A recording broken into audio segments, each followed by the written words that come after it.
मेथीचा एका खास पद्धतीने वापर करून फक्त 21 दिवसांमध्येच मी माझे केस कमरेपर्यंत लांब केले आहेत. आणि जर विश्वास बसत नसेल तर आपला हा व्हिडिओ तुम्ही संपूर्ण पहा, कारण व्हिडिओमध्ये मी तुम्हाला लाईव्ह प्रूफ देखील दाखवणार आहे की मी माझे केस फक्त 21 दिवसांमध्ये कशा प्रकारे लांब केलेले आहेत. आणि फक्त मीच नाही तर माझ्या काही सबस्क्रायबर्सने देखील ही रेमेडी वापरून बघितली आणि तुम्ही इथं पाहू शकता त्यांच्या केसांमध्ये जे काही टक्कल पडायला सुरुवात झालेली होती ते देखील कमी झालेलं आहे आणि त्यासोबतच केसांची लांबी देखील वाढलेली आहे. जर तुम्हाला देखील 21 दिवसांमध्ये तुमचे केस लांब करायचे असतील तर हा व्हिडिओ तुमच्यासाठीच आहे. त्यामुळे व्हिडिओ स्किप वगैरे करू नका, तर शेवटपर्यंत पहा आणि मी सांगितलेल्या पद्धतीने जर तुम्ही ही रेमेडी वापरली तर तुम्हाला 100% रिझल्ट मिळतील.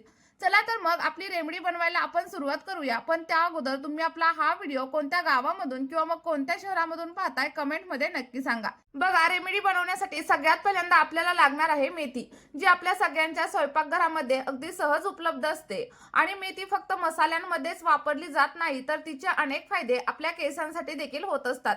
मेथी दाणे आपल्या केसांसाठी वरदानासारखं काम करतं, कारण यामध्ये प्रोटीन, निकोटिक ऍसिड आणि लिसेथिन असतं, ज्यामुळे केस गळती बंद होते, केसांमधील कोरडेपणा आणि कोंडा देखील कमी होण्यासाठी मदत होत असते. त्यासोबतच केस अगदी दाट, मजबूत आणि चमकदार देखील बनत असतात. तर इथे बघा आपल्याला काय करायचंय, साधारणतः 1 ते 1.5 चमचा एवढ्याच मेथीदाण्याचा वापर करायचा आहे.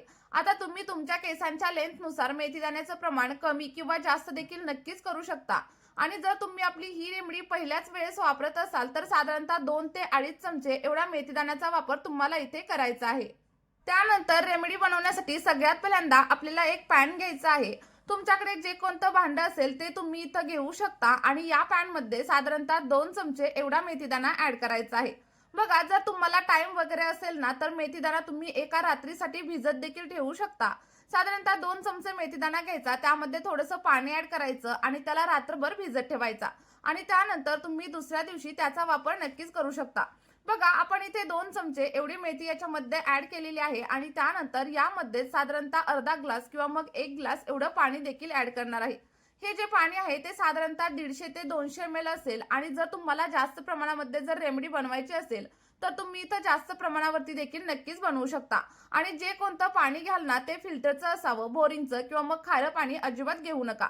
आता मेथीनंतर आपल्याला इथं आळशीच्या बिया म्हणजे जवस देखील लागणार आहे आणि जवस देखील आपल्या केसांसाठी खूप जास्त फायदेशीर असतं, कारण जवसामध्ये omega 3 fatty acid, vitamin E आणि प्रोटीन सारखे घटक असतात, जे आपल्या केसांना पोषण देतात आणि मजबूत, दाट आणि सिल्की होण्यासाठी मदत करत असतात. आणि जवसाचा वापर केसांवरती केल्यामुळे आपले केस अगदी नैसर्गिक पद्धतीने स्ट्रेट होण्यासाठी मदत होते. त्यासोबतच केस जर ड्राय असतील, फ्रीजी असतील तर ते देखील अगदी सिल्की आणि सॉफ्ट होण्यासाठी मदत होत असते. जर तुमचं स्कॅल्प वगैरे कमी असेल ना तर जवसामुळे स्कॅल्प मधील कोरडेपणा कमी होण्यासाठी हेल्प होत असते. सोबतच अकाली केस पांढरे होण्याची समस्या देखील कमी होण्यासाठी तुम्हाला मदत होणार आहे. बघा, ज्या पॅन मध्ये आपण मेथीदाणा आणि पाणी ऍड केलेलं होतं तो पॅन म्हणजेच ते भांडं आता आपल्याला गॅसवरती ठेवायचं आहे आणि सगळं काही पाणी व्यवस्थित असं बॉईल करून घ्यायचं आहे. बघा, पूर्णपणे उकळी येईपर्यंत आपल्याला थांबायचं आहे आणि त्यानंतर आपण याच्यामध्ये आणखी 2 गोष्टींचा वापर करणार आहोत. तुम्ही इथं पाहू शकता मेथीने आपला सगळा काही प्रभाव पाण्यामध्ये सोडायला सुरुवात केलेली आहे आणि पाण्याचा रंग देखील हळूहळू चेंज झालेला तुम्हाला इथं दिसत असेल. मेथीचा आपण अनेक प्रकारे वापर करू शकतो. तुम्हाला काय करायचंय, मेथी रात्रभर भिजत ठेवायची आणि त्यानंतर दुसऱ्या दिवशी मेथीची पेस्ट बनवून तुम्ही केसांवरती अप्लाय देखील नक्कीच करू शकता. यामुळे देखील केसांची मुळं मजबूत होतात आणि केस अगदी दुप्पट पटीने वाढण्यासाठी सुरुवात होत असते. बघा, आता इथं आपल्या पाण्याला देखील चांगली उकळी आलेली आहे आणि त्यानंतर आपल्याला काय करायचंय तर साधारणतः 1 चमचा एवढं जवस आपल्याला याच्यामध्ये ऍड करायचं आहे. आणि विश्वास ठेवा, जर तुम्ही आपल्या या रेमेडीचा एकदा वापर केला तर त्यानंतर तुम्ही मार्केटमधील कोणताही महागडा प्रोडक्ट वगैरे अजिबात वापरणार नाही, कारण आपला हा उपाय इतका जास्त प्रभावी आहे आणि एकदाच वापरल्यानंतर याचा परिणाम देखील तुम्हाला दिसणार आहे. यामुळे तुमचे केस मजबूत होतील आणि केसांची वाढ होण्यासाठी देखील सुरुवात होणार आहे. अगदी टक्कल पडलेल्या डोक्यावरती देखील नवीन केस उगवायला सुरुवात होतील. आणि जर आपल्या केसांची आपण योग्य काळजी घेतली नाही तर केसांमधील प्रोटीनचं प्रमाण हळूहळू कमी होऊ लागतं. आणि बघा, मेथीमध्ये भरपूर प्रमाणात प्रोटीन असतं, जे आपल्या केसांच्या वाढीसाठी मदत करतं आणि त्यासोबतच केसांची लांबी वाढण्यासाठी देखील हेल्प करत असतं. बघा, आता जवस ऍड केल्याच्या नंतर साधारणतः 2 ते 3 मिनिटं आपल्याला सगळं काही पाणी व्यवस्थित असं बॉईल करून घ्यायचं आहे आणि त्यानंतर आपल्याला इथं कढीपत्त्याचा देखील वापर करायचा आहे, कारण कढीपत्ता देखील आपल्या केसांसाठी खूप चांगला आहे. आणि कढीपत्ता केसांसाठी एखाद्या वरदानापेक्षा देखील कमी नाहीये, कारण यामध्ये प्रोटीन, बीटा कॅरोटीन आणि अँटीऑक्सिडंट असतात, जे केस गळणं थांबवतात आणि पांढरे केस कमी करतात. सोबतच कोंड्याची वगैरे समस्या असेल तर ती देखील कमी होते. बघा, सगळ्यात पहिल्यांदा आपल्याला साधारणतः एक मूठभर एवढी कढीपत्त्याची पानं घ्यायची आहेत आणि ती स्वच्छ अशी धुवून घ्यायची आहेत. आणि धुवून घेतल्याच्या नंतर आपल्याला ती सगळी काही पानं आपल्या पाण्यामध्ये ऍड करायची आहेत.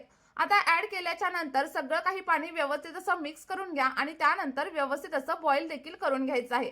साधारणतः 10 ते 12 मिनिटं आपल्याला पाणी चांगलं उकळून घ्यायचं आहे. आणि जोपर्यंत आपलं पाणी अर्ध होत नाही आणि आपल्या पाण्यामध्ये कढीपत्ता, जवस आणि मेथीचे सगळे काही पोषक घटक मिक्स होत नाहीत, तोपर्यंत पाणी व्यवस्थित असं गरम करून घ्या. आणि तुम्ही इथं बघू शकता, आपली जी काही मेथी आहे ती देखील फुगायला सुरुवात झालेली आहे आणि सोबतच पाण्याचा रंग देखील पूर्णपणे चेंज झालेला आहे. आणि मी व्हिडिओमध्ये हे कशा प्रकारे अप्लाय करायचं हे देखील सांगणार आहे, त्यामुळे व्हिडिओ स्किप वगैरे अजिबात करू नका, तर शेवटपर्यंत बघा, म्हणजे तुम्हाला वापरण्याची योग्य पद्धत देखील समजेल. आणि जेव्हा तुम्ही योग्य पद्धतीने याला वापराल ना, तेव्हाच तुम्हाला छान असे रिझल्ट तुमच्या केसांवरती मिळणार आहेत. आणि व्हिडिओ तुम्हाला थोडासा जरी आवडला असेल किंवा उपयोगी वाटला असेल तर व्हिडिओला एक लाईक करा आणि कमेंट करून हे देखील सांगा की तुम्ही माझा हा व्हिडिओ नक्की कुठून पाहताय, जेणेकरून मला देखील समजेल की माझे व्हिडिओ नक्की कुठपर्यंत हेल्प करत आहेत. बघा, साधारणतः 10 ते 12 मिनिटं आपल्याला हे बॉईल करायचंय. आणि जर का तुमच्याकडे ताजा कढीपत्ता वगैरे नसेल ना, तर तुम्ही कढीपत्त्याच्या पावडरचा देखील वापर नक्कीच करू शकता. आणि मी तुम्हाला या व्हिडिओच्या डिस्क्रिप्शन बॉक्समध्ये सगळ्या प्रोडक्टच्या लिंक प्रोव्हाइड करणार आहे, तुम्ही तिथून देखील सगळ्या काही गोष्टी विकत घेऊ शकता. बघा, साधारणतः 10 ते 12 मिनिटं इथं झालेली आहेत आणि आपलं सगळं काही टॉनिक आहे ते रेडी झाले. आणि तेव्हा तुम्हाला गॅसची फ्लेम पूर्णपणे बंद करायची आहे. आणि फ्लेम बंद केल्यानंतर आपलं जे काही टॉनिक आहे ते तुम्हाला पूर्णपणे थंड करायचं नाहीये, तर अगदी अर्धवट थंड करायचं आणि त्यानंतर गाळून घ्यायचं. कारण जर हे तुम्ही पूर्णपणे थंड केलं तर ते व्यवस्थित गाळलं वगैरे जाणार नाही. आणि जेव्हा पण गाळून घ्याल ना, तेव्हा हे गरम असताना केसांवरती अजिबात अप्लाय करायचं नाहीये. तुम्ही इथं बघू शकता, गरम असतानाच मी जे टॉनिक आहे ते पूर्णपणे गाळून घेतलेलं आहे. आणि हे जे तयार केलेले टॉनिक आहे ना, ते खूप जास्त पॉवरफुल आणि प्रभावी आहे. जर तुम्ही याचा वापर केला तर तुम्हाला नक्की याचे छान असे रिझल्ट मिळतील. पण योग्य पद्धतीने कधी आणि कसं लावायचं हे जाणून घेणं देखील तेवढंच महत्त्वाचं आहे. आणि या व्हिडिओमध्ये मी तुम्हाला हे टॉनिक वापरण्याच्या 2 वेगवेगळ्या पद्धती सांगणार आहे. तुम्ही त्यामधील एक पद्धत वापरू शकता किंवा मग दोन्ही पद्धतींचा वापर केला तरी देखील चालेल. यामुळे तुम्हाला खूप छान असा रिझल्ट तुमच्या केसांवरती मिळणार आहे. आणि जर तुम्ही या रेमेडीचा नियमित वापर केला तर तुमच्या स्कॅल्पला पोषण मिळेल, तुमची केस गळती कमी होईल आणि त्यासोबतच केसांचं तुटणं देखील हळूहळू कमी होण्यासाठी मदत होईल. बघा, जर तुमचे केस खूप जास्त बारीक असतील आणि पातळ असतील तर ते देखील जाड होतील आणि सोबतच केसांमध्ये नैसर्गिक चमक येण्यासाठी देखील सुरुवात होणार आहे. चला तर मग आता मी तुम्हाला दोन्ही पद्धती सांगते. तर पहिल्या पद्धतीमध्ये तुम्हाला काय करायचंय, सिरम एखाद्या स्प्रे बॉटलमध्ये ट्रान्सफर करायचं आणि त्यानंतर तुमच्या केसांच्या मुळांवरती आणि सोबतच केसांच्या लेंथवरती अप्लाय करायचं आहे. आणि अप्लाय केल्याच्या नंतर व्यवस्थित मसाज करा आणि त्यानंतर तुम्ही दुसऱ्या दिवशी अगदी माइल्ड शॅम्पूने हेअर वॉश देखील नक्कीच करू शकता. बघा, आता ही झाली पहिली पद्धत. आता मी तुम्हाला दुसरी पद्धत सांगते. तर दुसऱ्या पद्धतीमध्ये तुम्हाला काय करायचंय की तुम्ही तुमच्या केसांवरती जो कोणता शॅम्पू वापरत असाल तो शॅम्पू घ्यायचा आणि आपल्या या सिरम मध्ये ऍड करायचा. आणि जर तुम्हाला थोड्याफार प्रमाणावरती पाणी वगैरे ऍड करायचं असेल तर ते देखील ऍड करू शकता. व्यवस्थित असं मिक्स करून घ्यायचं आणि त्यानंतर या शॅम्पूने तुम्हाला हेअर वॉश करायचं आहे. बघा, तुम्ही दोन्हीपैकी कोणतीही एक पद्धत नक्की वापरू शकता किंवा जर तुम्ही दोन्ही पद्धती वापरल्या तर तुम्हाला आणखी छान असे रिझल्ट तुमच्या केसांवरती मिळणार आहेत. आठवड्यातून फक्त 2 वेळा तुम्हाला या शॅम्पूचा वापर करायचा आहे. आणि जर तुम्ही सिरम सोबत शॅम्पू वापरत असाल ना, तर आठवड्यातून फक्त 2 वेळा सिरम अप्लाय करायचं आणि त्यानंतर आपल्या या शॅम्पूने तुम्हाला हेअर वॉश करायचं आहे. नक्की ट्राय करून बघा आणि तुम्हाला जे काही रिझल्ट भेटतील ना, ते कमेंटमध्ये माझ्यासोबत शेअर करायला अजिबात विसरू नका. आणि त्यासोबतच जर तुम्हाला या रेमेडीमध्ये काहीही अडचण वगैरे असेल ना, तर ती देखील कमेंटमध्ये विचारा. मी तुमच्या प्रश्नाचं अगदी 100% आन्सर देण्याचा प्रयत्न करेन. चला तर मग या व्हिडिओमध्ये इथेच थांबूया. भेटूयात अशाच एका नवीन रेमेडी सोबत एका नवीन अशा व्हिडिओमध्ये. आपला हा व्हिडिओ तुम्ही शेवटपर्यंत पाहिल्याबद्दल खूप खूप धन्यवाद. Bye bye.